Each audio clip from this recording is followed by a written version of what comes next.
Who is not familiar with the tale of bravery and martyrdom of the ruler of the kingdom of Kadadid, the Lion of Mysore, Mir Fateh Ali Tipu Sultan, son of Nawab Hyder Ali, may Allah have mercy on them both. Every moment, every hour, and every breath of his life was dedicated to freedom, liberty, and the supremacy of the word of Allah. Every uttered sentence of his serves as a guiding torch for leaders of the world, and even those who heartlessly murdered him, cunning and treacherous enemies, had to offer praises. His voice echoed with the thunderous roar of Hyder-i-Kar, and his attack resembled the onslaught of Khalid bin Walid. The gleam of his sword was the last defender of the freedom of Indian Muslims, its shine striking fear and awe into the hearts of the soldiers of the British and traitors of the nation. History attests that Tipu Sultan was the general of Islamic India who faced not only defeat but also never faced treachery even on the day of his martyrdom. Connoisseurs of art know that facing defeat and facing the inevitability of death due to treachery are two distinct matters. Tipu Sultan was indeed martyred, but he was not defeated.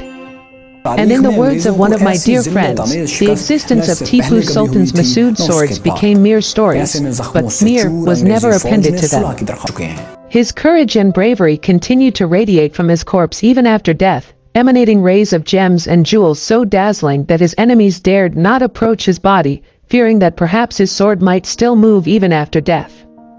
Though his sword broke, the grip of the sword did not separate from the hand of the martyr. After the certainty of the departure of his earthly body and the British captured his blessed body, their colonel made an admission of defeat in these words, "Today, India is ours." It seemed that as long as the Lion of Mysore was alive, the enemy knew that anything could happen at any time because he was the sole and final Muslim ruler under whose leadership the Muslims of India could gather against the illegitimate imperialist rule of Britain. Those with insight have complete faith that Kadadid's kingdom is essentially a series of Kadadid Sultanate, hence Sultan Tipu's name, his mention, and his story continue to resonate with the sentiments of freedom-loving people to this day. It's not just the admirers of the freedom-loving Lion of Mysore who recognize the story of freedom, but within their own time when the New World, meaning America, was fighting for freedom from British colonialism under George Washington's leadership, the American Navy named one of its large warships SS Hyder Ali. It's not difficult to estimate that the Lion of Mysore, Nawab Hyder Ali, and his fortunate son Tipu Sultan were the heartbeat of the hearts of freedom lovers. Allama Iqbal, in the words in which he presented this great Islamic mujahid with praises, truly deemed him worthy of it. He was the leader of the martyrs of love, the honor of the Muslims of India, China, and Rome, the nurturer of the vision of Badr's beloved prophet, the heir of the fervor of Hussein, whose name is still ringing in Deccan today. Tipu Sultan, instead of enduring the humiliating conditions of the enemy and living a life of servitude, chose to fight for freedom and sacrifice his life, because his saying was, "A day of life as a lion is better than 100 years of life as a jackal." Tipu Sultan was indeed a true warrior and a man of courage, whom the eloquence of nature had bestowed upon him according to Iqbal. Tipu Sultan was the embodiment of selfhood, conscience, and mature beliefs. He was the brave and devoted seeker of truth and lover of the Prophet Muhammad. Before embarking on his final battle, on the day of his martyrdom, Tipu Sultan, the martyr, asked for water for ablution and said that he wanted to be present in the court of the last prophet with ablution. Iqbal warned us that Satan wants to defeat Muslims by removing the soul of Muhammad from their bodies. Today, our educational institutions are producing scholars but not intellectuals. Unfortunately, in our society, the civilization being promoted is robbing us of our history so that we move away from our ideologies. According to Iqbal, uncertainty is destruction for nations, and today we are experiencing uncertainty, and our beliefs have weakened. Unfortunately, today our students are not being taught correct history, and they are being taught the history of the colonial system, which portrays Tipu Sultan's character negatively. What's even more disheartening is that we, the people, have become silent spectators of all these circumstances. We need to break this silence because in the present era, a cultural war is waged to defeat a nation, and we are in the midst of that war, and this war is more damaging and harmful than the actual war.